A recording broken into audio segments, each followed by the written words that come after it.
Good afternoon, everyone, and welcome to another in our series of Brown Bag Advising Colloquia. This is today building resilience in our students, helping understand and manage stress. And we know that just living the life of an adult in today's world, whether you're a faculty member, a staff member, you're a parent, you're a person in a relationship, it's both exciting and at times it's overwhelming. And sometimes the overwhelming aspects outweigh those that are exciting. And that's the point that we say we're stressed out. So if you've been feeling stressed out lately, I'd like for you to just take a moment, take a pen and paper out and write down a few of the things that are making you feel stressed out. Now, I'm not going to ask you to share all these. I want you to have a mental picture of what might be stressing you out. But to be sure, if you're stressed out, our students are stressed out too. And some of the things that I think students are stressed about might be some of the same things that are appearing on your list right now. Our students come to us with family problems, do they not? They might be in relationship problems with a brother or sister or a parent. Their parents might be divorcing. There might be an illness in their family. There might be money problems in the family or physical or mental abuse. Definitely our students are facing financial challenges at this point. They're incurring a lot of student debt. They're trying to figure out how they're going to pay for things. Oftentimes there's death in the family, a family member or a friend. High expectations. The expectations may come from family. From themselves, their friends, their significant others, their employers. There might be role confusion. Who am I? Why am I here? Am I a parent? Am I a student? Am I an employee? Who am I? And of course, there's school stressors, expectations as to how am I going to get all this done, all these tests, all these assignments. And also, on our campus, feeling in with the crowd or out with the crowd. Finding balance is a heavy thing on their mind. How to find balance with school, with work life, with family, with social life. There might be health or physical changes that they're going through. Questions about their future. Am I going to be able to get a job when I leave here? What am I going to do? What's my career going to look like? And they might be stressing about some of their past mistakes, some of the things that they didn't do too well, or choices that they made that weren't good, previous grade choices. So when you look at what your list was and what the stressors were for you, did anybody, just by show of hands, come up with some of the same things? Okay, I think most of us do. But the difference between us as adults and people who are in this higher education community, I think all of us know how to get through them, right? We have the benefit of experience. We know that these are bumps in the road, and we're going to get past these bumps in the road, and we can deal with them in a constructive way. And a certain amount of stress, we know, is a little bit positive for us, because stress makes us follow through with our long-term goals. Those of you who are faculty, you've been through the stress of getting tenure, and we know that's not always a positive or fun experience, but once you're through it, it's glorious, and so you're able to bounce back from that kind of trauma. So when we talk about resilience today, and which is our topic, is we need to know what resilience means, and people who are resilient actually know how to weather the storm. They can bounce back from challenges in their lives. And most of us that have experienced these challenges and that we're in this room today, we've been able to do that. But our students don't have that benefit of experience. So some of them take these challenges and they're devastating to them, and they're not able to really deal with them in a constructive way. So what we hope to give you today are some things that might help you in working with students so that when you're confronted with that potential meltdown or whatever comes your way in your office, that you're able to deal with it in a productive way. So all of us can make changes in our lives that will help us deal with stress. Sometimes we'll see red flags when they come into our office. Some of the red flags that we might see are a sad student, a discouraged student. Students will tell us they're not sleeping, very little bit or none at all. I had someone in my office just this week who actually has a sleeping disorder, and he can't go to sleep until it's 5 in the morning. So he's having a lot of trouble right now getting to class. A lot of students will withdraw. They may just go to their dorm room and not come out for weeks at a time. They may withdraw from their friends or their family. Oftentimes you'll see that their work habits, their study habits are in disrepair. Some tend to emotional outbursts. Some have family problems. And some actually develop physical symptoms of stress. We know we can all get sick by being too stressed out. So what we need to do is have good strategies to deal with students. I know all the time I'm searching for new strategies to deal with what's presented to myself in my office. So we hope today our suggestions will help you with that. We're going to start with a little bit of role play today. And we're going to have Luanne and Pat, and I'm sorry I didn't introduce you right away. We have Luanne Anton from the Wellness Center and Pat Donahue from Career Services.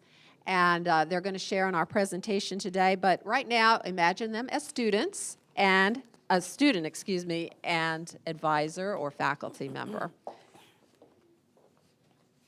Okay, so I'm the advisor, and Pat's getting ready to come in and see me today. Hi, Pat. Come on in. Have a seat. How are you? Well, not so good. What's wrong? I know we're really supposed to talk about our upset. classes and stuff, but Yes. well, I'm flunking my chemistry class. I mean, and I want to be a nurse. There's no way. I don't even know what I can do. It's too hard, and it's a mess. And my mom said I should be a nurse because it's a good job, and it's just not going to happen. Okay. My mom's Want a tissue? like, I need to make a good job and a good living because my mom and dad are getting divorced. Okay. And I have to make enough money because, my mom's going to lose the house and I don't know what to do. Okay. Just, there's a tissue if you need one. Try to just catch your breath. Let me get you a cup of water. It's okay. It's okay. It's a mess. It's not okay. Just try to take a deep breath. Let me get you a cup of water. Just breathe. Okay? Okay. Here, drink some of this. Take a nice deep breath. Okay? Calm down. Calm down. Now I know you've been talking about being a nurse for a long time, Pat. Yes, I have And you're to. sure That's about what- this that's- chemistry? You're really sure? It's too hard and it's only going to get harder. Everybody says it's really, really hard. And Okay. there's no way I can do it. I just can't do it. It's too hard. And I don't know what to do. All right, just take a few deep breaths. Try to slow your breathing down. But Pat, I see here you have an excellent GPA. I'm sure that there are lots of good things that you're qualified to slide into if it can't exactly be nursing. Perhaps something in the medical field or something related. What do you think about that?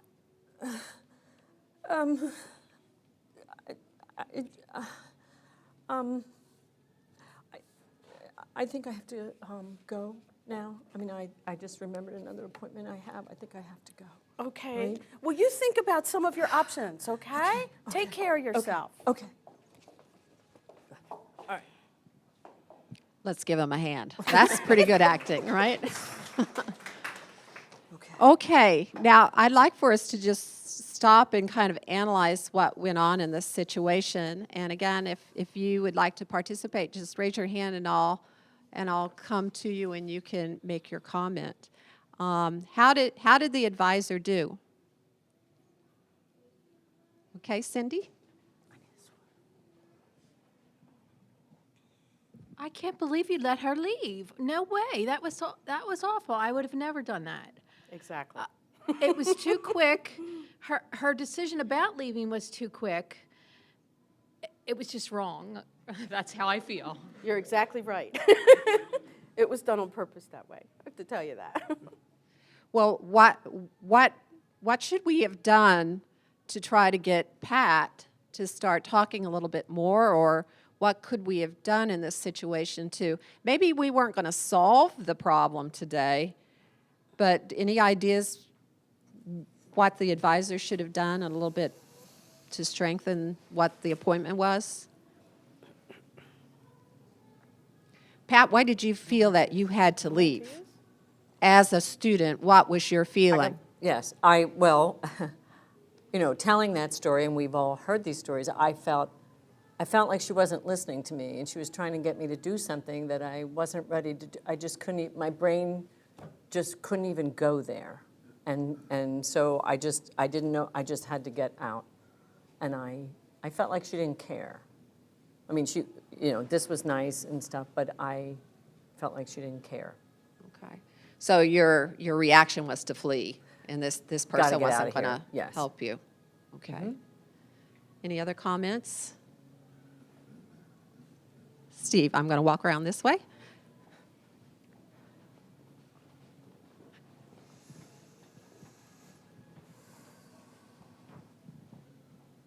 This is Steve from Cumberland. Yes. Cumberland County. I think the student came in with somewhat of a crisis, and that needed to be attended to before going into an advising scenario of looking for solutions to an alternative healthcare career. The emotional affect wasn't dealt with, and that's probably what you needed at the time.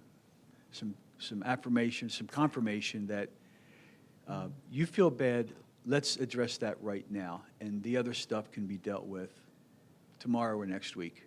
Mm-hmm. But there was a personal crisis happening, which should have been dealt with first. Do you think that all people are comfortable when they have a student in their office in crisis? So sometimes it can be uncomfortable for some people to allow that to happen, but you're absolutely right. You want to give them enough time to handle the crisis, to be able to express and let go of those feelings, and for me to fully hear her out before jumping in and offering solutions. I think that is one mistake that we tend to make at times, is like a crisis situation might be presented and you're like, how can I fix this? How can I fix this? How can I fix this? How can I help her? And sometimes we make errors in judgment by thinking it has to be fixed right now. I was just going to say that I know in my own home life, like a lot of times if I'm frustrated about something, and my husband will tend to jump to giving me some kind of a solution, and I'm like, I just really want you to hear me. You know, I don't need a fix for this right at this moment. Mm-hmm. So. Mm-hmm. What did Luanne do well? Poor Paula, getting her workout today. She's getting her workout today. I'm Angelique from Cumberland County College also. I do think it was really positive to offer her the tissues, the water, and to encourage her to breathe deeply and slowly. Sometimes we need to take a little bit more time with that. And I know that sometimes, even in a clinical setting, not just in an advising capacity, it can be uncomfortable to deal with other people's expressions of emotion or even silence when they're crying or expressing emotion. But I do think it's important to let the person know, I'm present with you, I'm here. If you need to cry, it's all right. This is a safe space.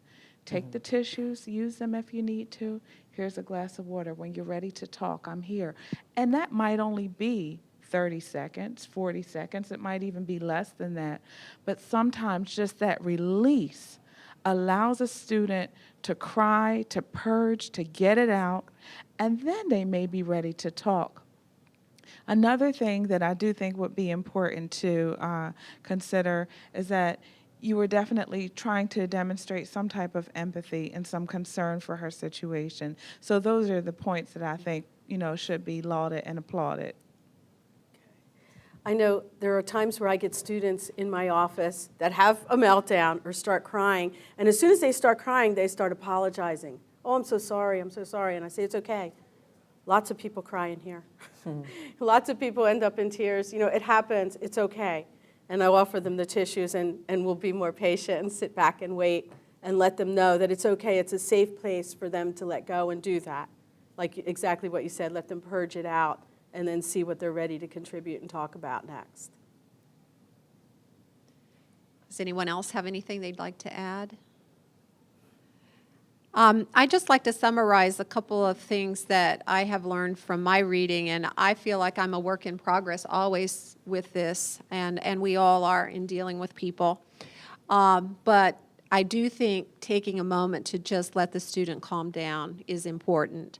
And the breathing exercise that we can do, just take a deep breath, inhale, exhale, can be diffusing. And I used that just last week with a student who was crying.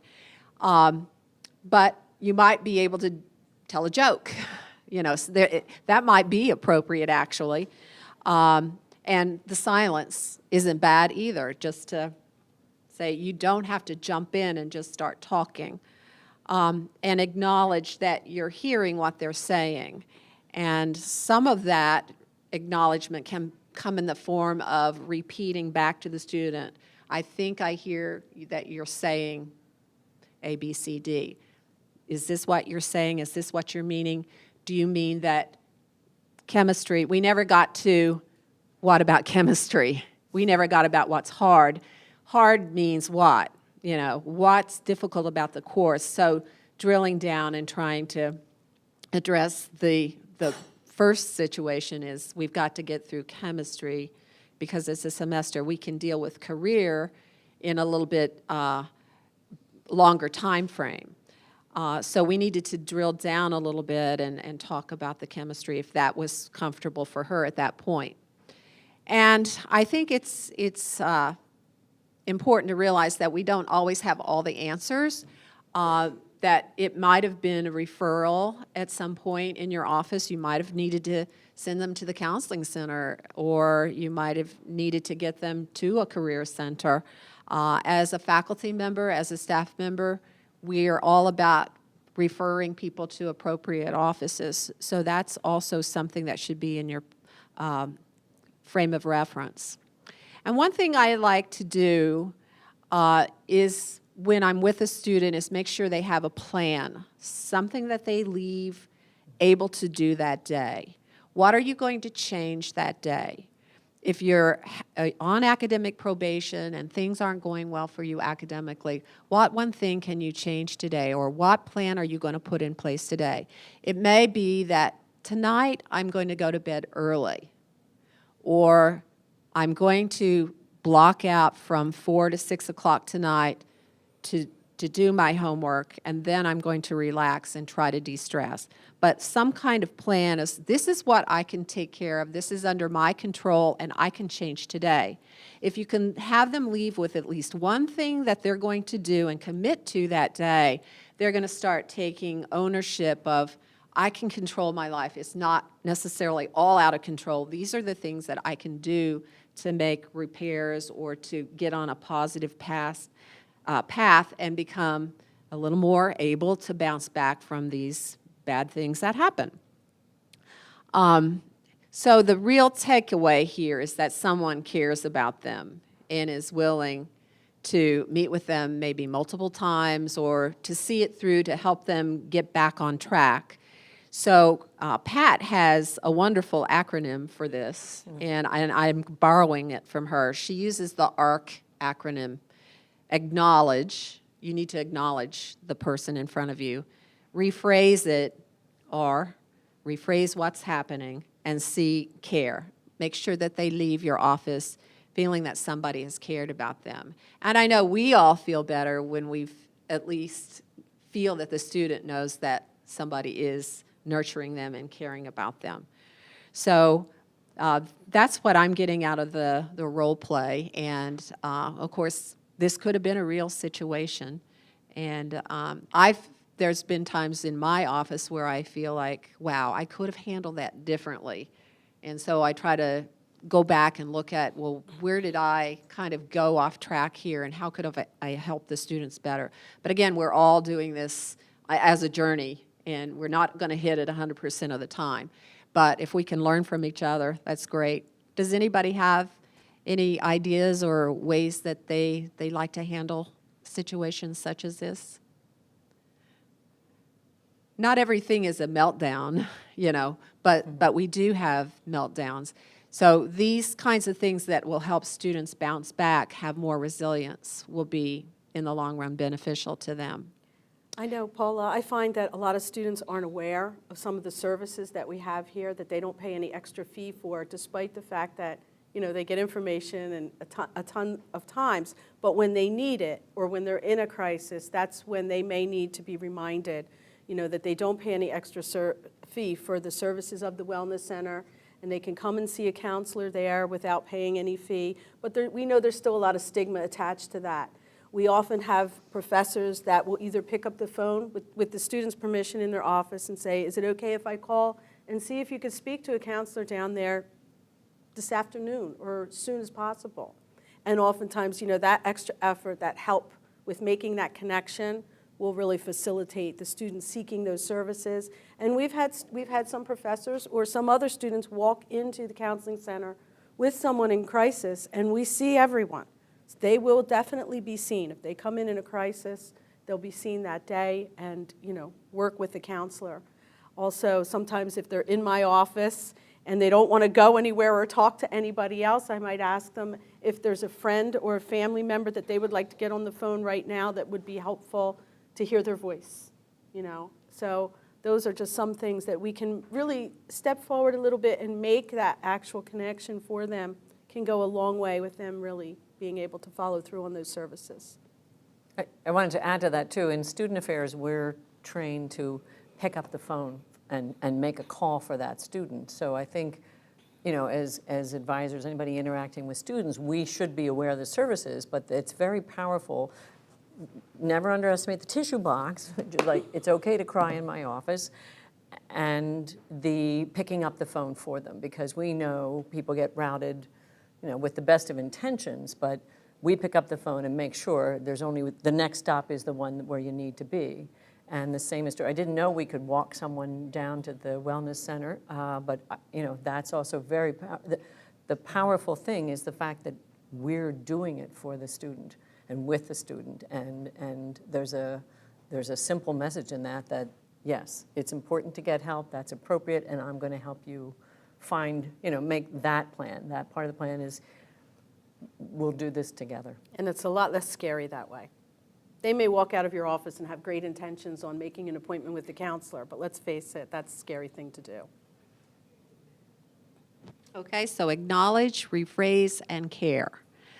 Luanne, let's talk about ways to manage stress. I mean, all of them wrote down a few little things, and can you assist us with ways that we on our own can manage stress or help our students manage stress? Well, I'm sure all of you have numerous ways and ideas that you manage stress, and that program is the most frequently requested program that I get to do on managing stress, either that or a meditation 101. So in the Managing Stress program, I just get everyone's input on what they do to manage stress. I mean, some key things that I'm sure you know would be like to participate in some kind of a fitness program, whatever works for you. Something I encourage students to find what they enjoy doing, but something, especially if you're dealing with stress, that gets that heart rate up into that target zone for a good 15 to 20 minutes, as long as there are no medical conditions, keeping you from doing that. That's very powerful. I think most of us probably here know that releases the endorphins, the feel-good chemicals in the brain, and that should be done at least 3 to 5 times a week, especially when you're under a lot of stress.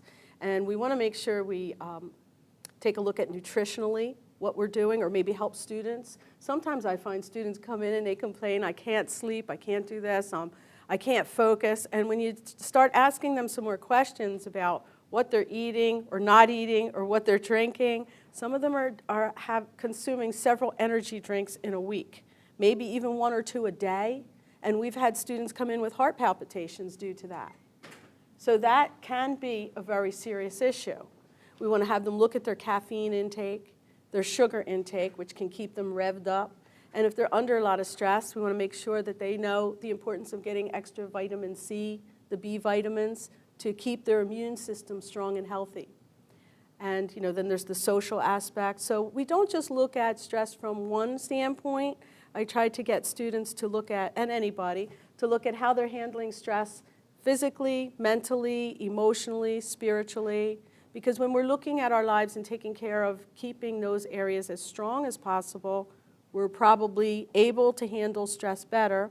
And then, of course, Pat and I do teach meditation. I have several people that come in to me for individual sessions to learn a variety of meditation techniques that I get referrals from the counseling center or just in general from our weekly sessions. And I find the breathing can be very, very powerful. It sounds ridiculous, but just teaching students how to breathe. That's just, even if they stop, if they don't have time to meditate or they don't think they can learn to meditate, just stopping, place their hand like on the belly button area so they can feel the belly moving in and out, and taking 3 or 4 slow, deep cleansing breaths in and out a few times throughout the day. If they just stop and do that, relax the shoulders when they exhale, it can be very, very powerful against them handling stress. And then, of course, different meditation techniques. So we're going to get some hands-on right now. If you want me to go through that? Absolutely. Okay. There's a variety of meditation techniques that I teach, and I really encourage people to explore different meditation and relaxation techniques to find out which ones work for them. You can download so many things for free off of YouTube, so you don't have to spend a lot of money to learn how to meditate or to even get someone to guide you or walk you through a meditation. And I find that many different instructors are very different. As I said, Pat and I teach meditation. We both have different perspectives and different styles.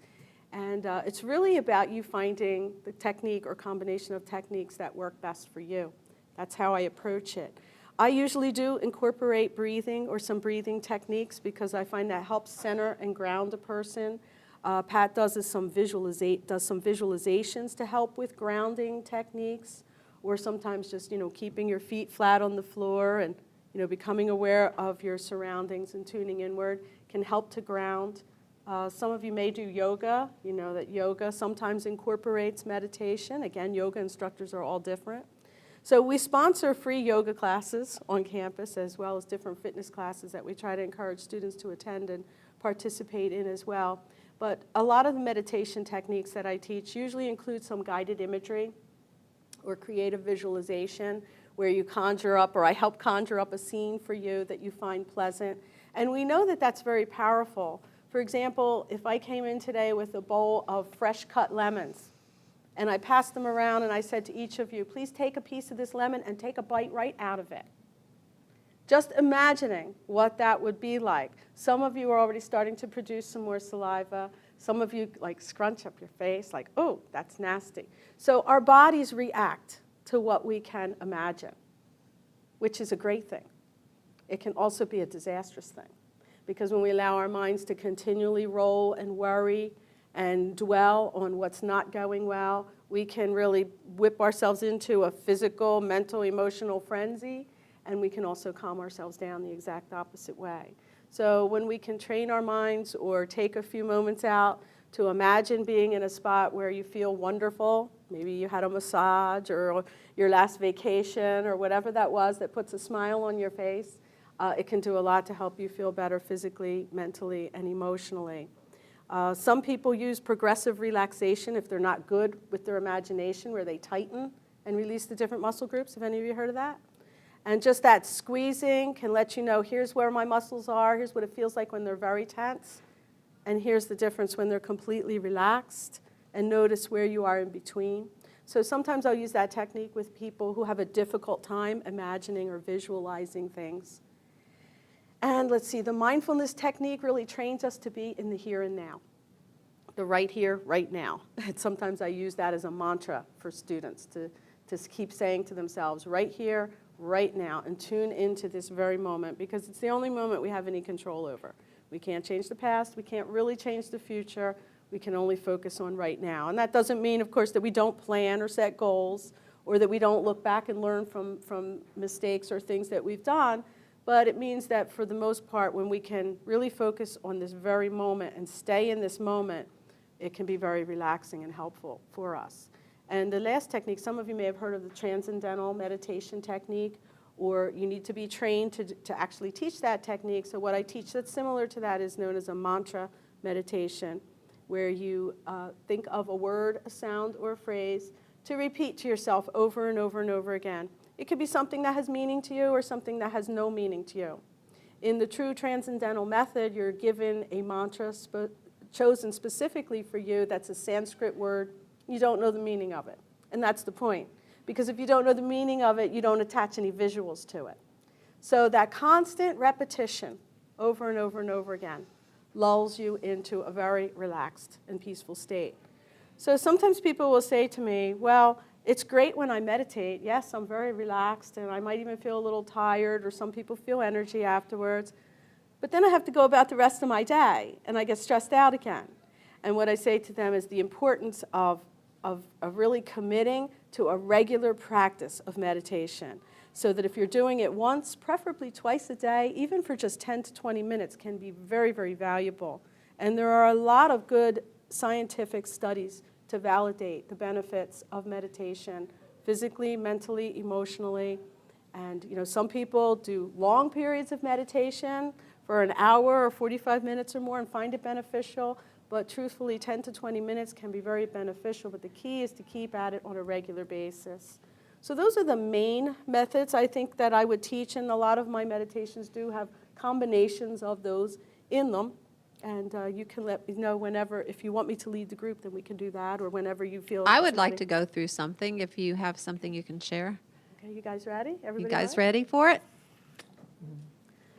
Okay. One of the challenges that I find a lot of people have, how many of you meditate? Anybody?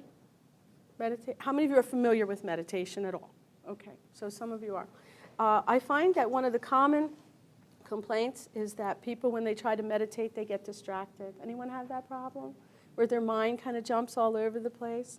So this meditation that I got part of it from a trainer and incorporated into this meditation that I call a heart-mind synchronization. So before we get started, what I'd like to ask you to do is, if you have any cell phones, I'd like to ask you to turn them off or put them on vibrate. And this will only take a few minutes. It's a short meditation. But what I'd like to ask you to do is to think about your heart space. If you could create what that looks like, what would that look like to you? We all have a heart center. We can all connect with the rhythm of our heartbeat, which can be very relaxing and therapeutic for some people. When I teach students this method, after they leave, I teach them how to connect with the rhythm of their own heartbeat. Some people can feel it just by placing their fingertips together like that. Or if you sit very still and quietly, you might be able to tune into that. And just lulling yourself or tuning into the rhythm of your own heartbeat can be very relaxing. It is the first rhythm that we were all accustomed to in utero, so it makes sense. But for the purpose of this, I want to ask you to see if you can conjure up an image of what your own heart center would look like. For me, mine is pretty basic and simple. It's a red, warm, glowing room with overstuffed velvet furniture. It's very comfortable, soft, and safe there. And for the purposes of this meditation, we know that the mind and the heart and the body all work together. But for the purpose of this meditation, we get ourselves into the heart center, and then we invite the mind to come in and rest. So that's how it works, okay? So, any questions before I get started? Okay, so get yourselves comfortable and see if you can place your feet flat on the floor if that's comfortable for you.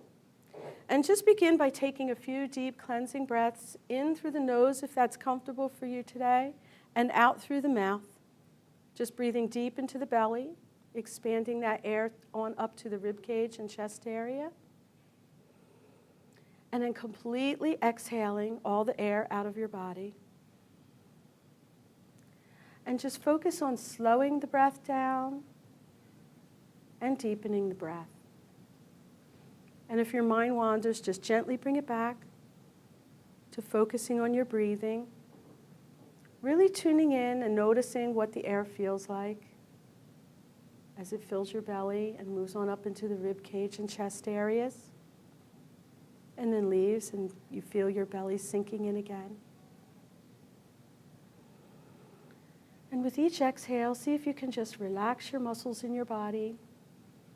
If it's comfortable for you to do so, you can gently close your eyes. If that's not comfortable, you can just maintain what we call a soft downward gaze, not particularly staring at anything specific. And just center yourself and focus on the here and now.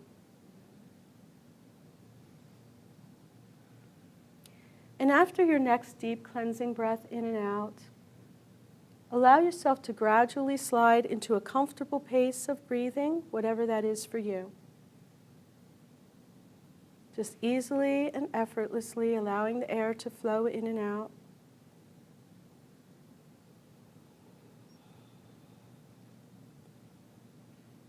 And I'm going to ask you to imagine that any tension or tightness in your body is emptying out through the bottom of your feet right into the earth, as if you could turn a valve and release anything you no longer want or need right through your feet into the earth, letting go of anything that no longer serves you.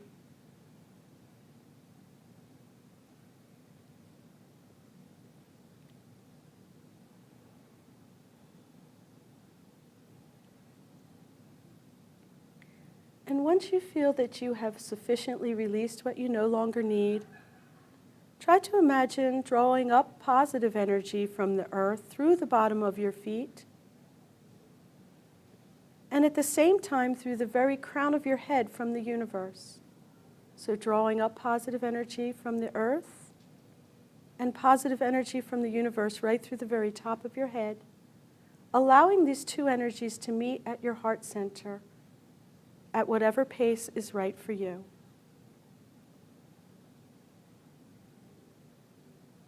When that happens for you, see if you can connect with the rhythm of your own heartbeat. You might place a hand on your chest or on a pulse point briefly. And connecting with the rhythm of your own heartbeat, begin to take a look at your heart center. Notice what it looks like and feels like for you.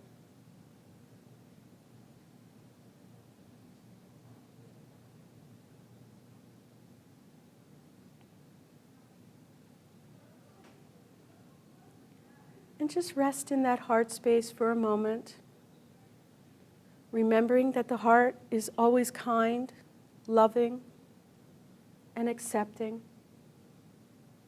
Just resting in that comfort for a few moments.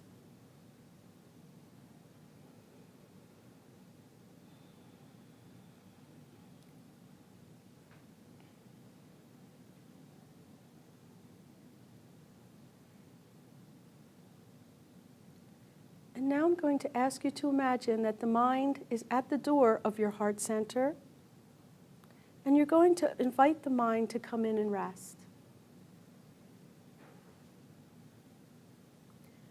With patience and encouragement, the mind will come to know that there is no safer place for it to completely let go and be at peace than within its very own heart center. The heart gently encourages the mind to let go, ensuring that it is a safe place.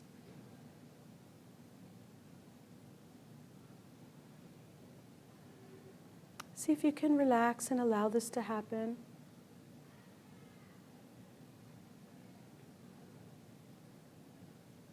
With patience and encouragement, the mind will come to know that there is no safer place for it to completely let go and be at peace than within its own heart center.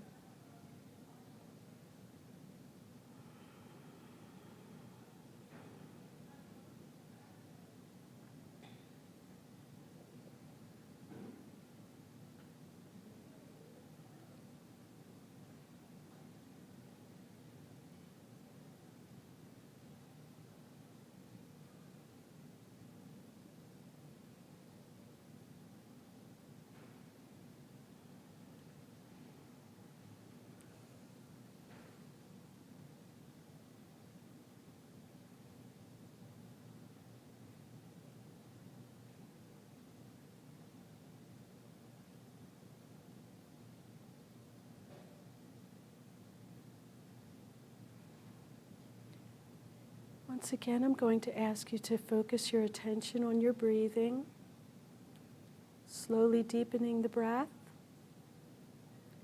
and yet holding on to the sense of peace and relaxation that you may have been able to achieve.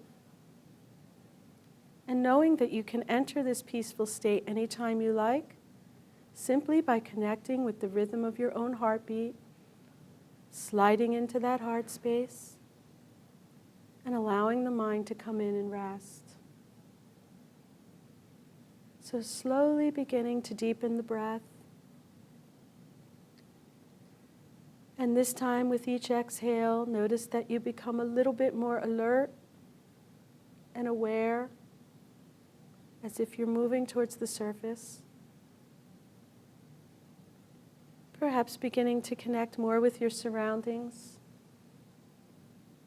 Noticing the seat that you're sitting on, the space of the room around you, perhaps getting some feeling in your feet and hands. And a nice deep cleansing breath in. And as you exhale, you might wiggle your feet and toes a little bit and your fingers. And another deep cleansing breath in. And when you exhale, you could take your time moving, opening your eyes whenever you're ready. Perhaps rotating the wrists and the ankles if that feels good to you. Perhaps patting the forearms to wake up a little bit, or rubbing the tops of the legs. And just trying to emerge from a meditation slowly and easily if you can.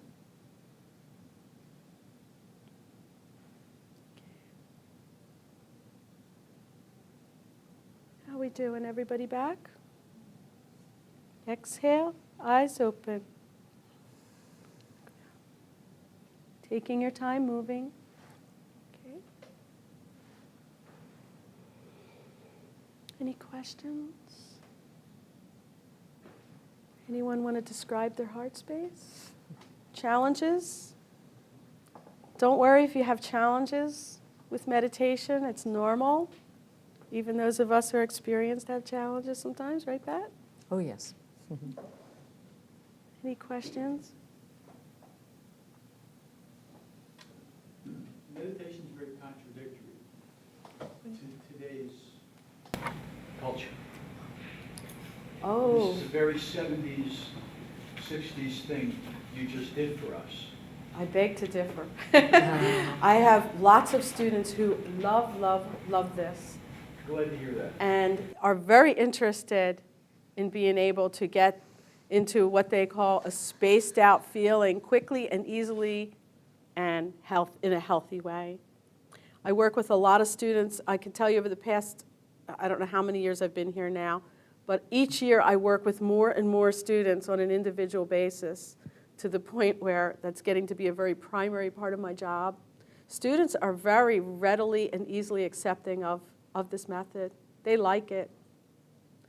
Some of them may be in a class where we're doing it as part of a workshop, and some of them might think, oh, this is ridiculous, or look around like, I can't do this, what's she doing? But they slide into a meditation, and many times we'll come out and they'll say, that was amazing, or that was really cool. So we're seeing more and more of that. Yeah, I mean, most students do not take advantage of the things like meditation or the free classes, yoga and kickboxing and some other activity. Free, absolutely free. But I teach a class of 34 students once a year, and of course the number one issue is anxiety. I think we all know that. The Wellness Center is always telling us that. But they are eager for tools that some of them, I'm very pleased to report, have heard at other places, or somebody in high school or their folks from the 70s are, were TMers, and so they're taking advantage of it. I mean, they also get frustrated that it doesn't happen immediately, or that monkey mind doesn't stop, but I almost feel as if, the older generation, we forgot to give them some tools in this life. Think about the number of messages they get every day, words coming at them, Twitter, Facebook, and some people are even telling me, students, that they're swearing off Facebook. They just can't, it's overwhelming. So, and we know just from our own lives. I wanted to add, this is a session about resiliency, In the course that we do, I have students gather research, and any of you in psychology, any of you in therapy circles or in neuroscience know that there are actual physical changes in the brain from activities like mindfulness, from activities like a sport, someone who is devoted to a sport, someone who is a world-class cellist or a performer in some way. There are actual changes that take place in the brain that give us greater optimism. Wow, greater positive outlook. Positive psychology is all about this. There's an understanding that we can train and retrain and learn optimism, which is the essence of resilience.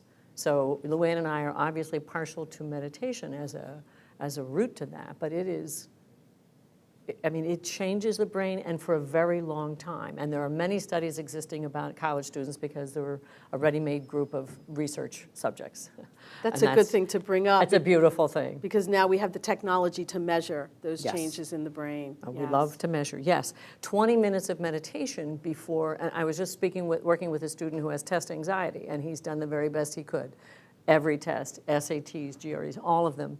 But 20 minutes of meditation or mindfulness before an exam produces better results for concentration, memory, and attention than an hour's nap, because we all know naps are wonderful, but it takes time to recover from them. So who has, these are people like us who have no time whatsoever. So 20 minutes and you'll do better. You can do better.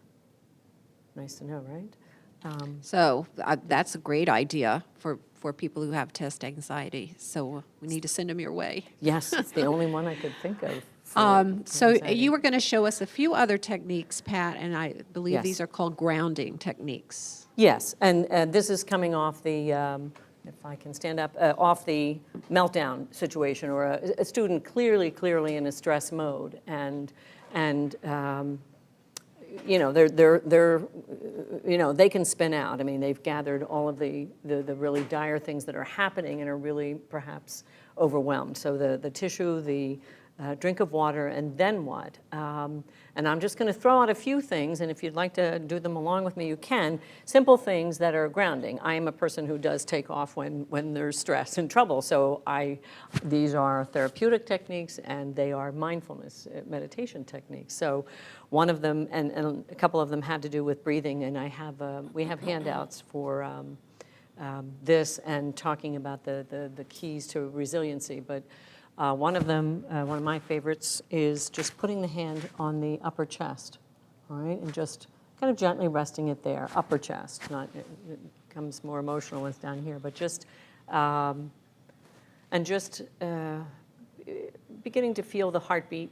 Kind of, you're tricking the student into calming down and trying to stop the runaway thought. So you can ask them to become aware of the pulse, the heartbeat, and the gesture like this. I notice that moms do it with their babies. A simple calming. And again, you have to know what your comfort level is if just sharing it with a student. You can say, try this. I use this. This is helpful. And again, you're just kind of getting them to keep breathing, all right? And breathing, I'm a person who holds my breath. Probably some of you are, when things are bad or there's a direct hit. So getting them just to simply breathe normally is going to help them, the body, the mind, the emotions, okay? So this is a calming gesture. In other words, this one's real simple. Again, I'm thinking things that aren't too silly to be doing in your office with someone. Just hugging the sides of the body, okay? Just kind of, it helps people anchor, okay, I'm here, good, okay, I have this going on if they've, kind of gone away. You can hug yourself. This one's easy, and I know people do this in workshops all the time, but just tell the students to give themselves a hug. I mean, there's a again, if this is your style, that's also a message saying, be nice to yourself. Students are so hard on themselves, and we are too. But so, this is this is a self-care, which we know is very, very important. Luanne's, she spoke to my class yesterday, and the tapping up and down the arms is also, it's going to bring somebody back to present, to now, to your presence and whatever they need to do next. This one is also easy. You can ask them just to pick out something in your room, wherever you are with them, and tell them to focus on it. We have some lovely photos in this room, or a clock, whatever. Just ask them to look at that object and really focus on it. There's a clock with a black rim. It's got no second hands. It's got the numbers. That's a grounding technique that brings them right back to the now. Okay, because they're not even going to hear us if they aren't grounded. Another simple one is the pulse, just feeling your pulse. I always have trouble finding mine, but the act of doing it is what is helpful to them. Again, a technique for them to just begin to focus on something. Okay, and it's just like little children's or children or babies, of just the tactile self-care that's very important to this process. And then another one, Luanne did a number of the breathing ones, but while sitting, and I do this sometimes coming out of meditation, just sorry for the clacking of my heels, but just lifting one leg up and down, kind of marching in place, if you will. That one's also easy. I think people don't feel too silly doing that one. Okay, and I wonder, I'm assuming most or all of you have seen situations with students that are very, very stressed. Do you have any techniques that you've used or found helpful that you're comfortable doing and sharing? I'm sorry, Paula. We'll have to stop.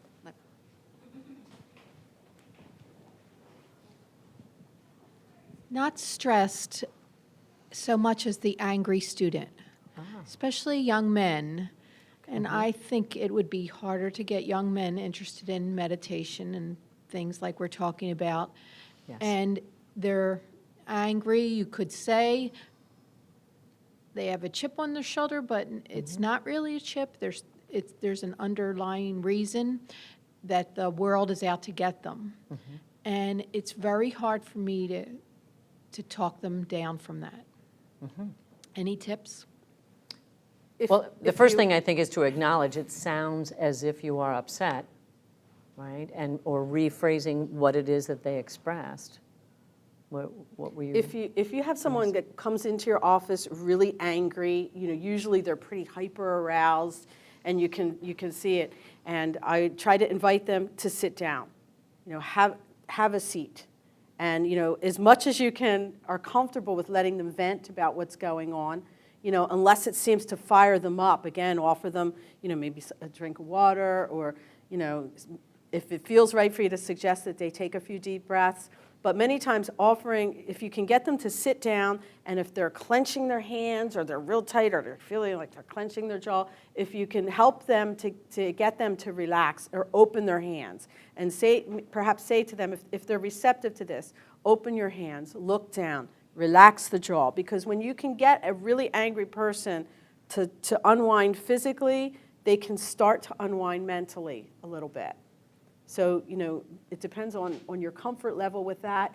And if someone came in my office really upset and angry, and I couldn't get them to de-escalate, or I couldn't, if I felt threatened, I might say, maybe you need to take a walk right now outside. Maybe you need a breath of fresh air and you can come back in. Or I'm not comfortable with this right now. It's okay to let them know that. Please have a seat. Please let me help you with this, but I need you to open your hands, take a deep breath, relax. I'll hear what you have to say, and try to help them de-escalate that anger, if possible. Sometimes they just won't look at you. This teacher did this professor, this school. Okay. And I'm like, I just feel like almost going like that. They're looking somewhere else. And Yeah, because they're probably so agitated that they're all over the place. Try to encourage, let them get it out, take a deep breath, and, In terms of what Cindy's saying, Just so they can hear. I have a tendency, only because of the male thing, I do a complete opposite. Instead of trying to get them to relax in their mind, I fire a question at them that has nothing to do with the situation. okay, a distraction. And it does. It acts as a distraction. and they're caught totally off guard. So they don't know, and this happened yesterday with one of my high maintenance students who is extremely dramatic about things. And the minute he came in, knowing I knew this was going to be another 10 or 20 minute thing, that's no problem, but just asked a question that had nothing to do with what he was there for. Can you give an example? What did, like, And, what? and right in the office, he was like this, coming in, he had his bag, he had to eat, everything. Knowing that I don't like that kind of food in the office because it smells up the office.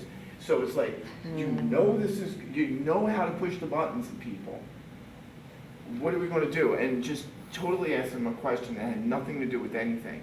And the minute I did that, he sat down. Good. The bag drops on the thing. Good Yes, technique. let him eat after a while. And then you ease in what's on your mind. And then every so often, just fire another question that has nothing to do with it. How's your mother doing? I love that. And Yeah. it works Just a in- lot. yeah. Although, and I apologize if this offends anybody, it's not meant to be a sexist thing. It works better with males, consistently, because of that anger situation.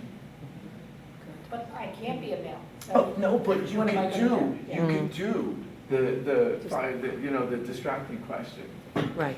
And remember, too, anger is an aspect that, it's an issue of resilience and that they don't know how else to express. So I think, our judgment or nervousness about it is part of that. And I like the idea that asking the question kind of off the wall, because you're saying, I'm going to engage with you, but, And there is kind of meeting his force. engagement in that Yes, situation. exactly. Because it disarms.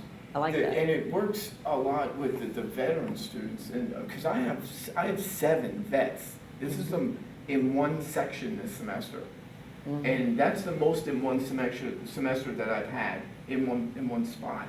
And I can only imagine, as a Marine Corps brat, there's some basis to why I do things like that, but they need that structure that we're so wary of in the beginning to ease. It's almost like their decompressing is taking a much longer time than somebody else in a similar situation, first semester or transfer or whatever.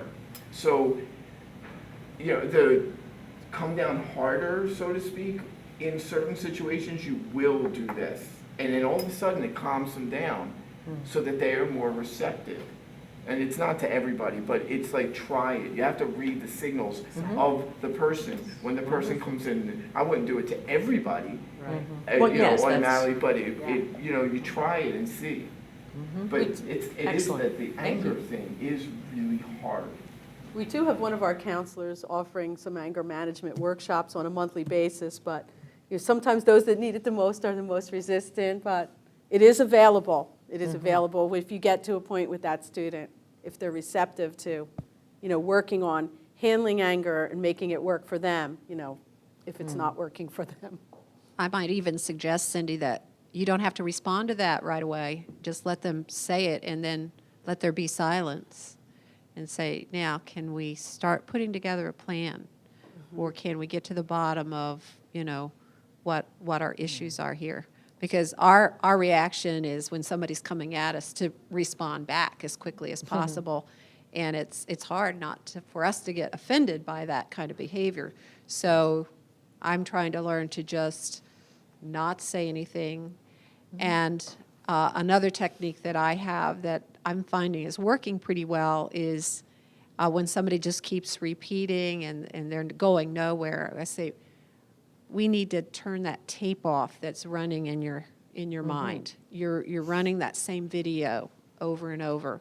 So we need to get that video out of your head and get to more productive behavior. Stay solution focused. Right. So we're running a little bit short on time. Does anyone else have any other comments? We'd like to thank our presenters today, Luanne, Anton, and Pat Donahue. Thank you very much, and thank you for coming.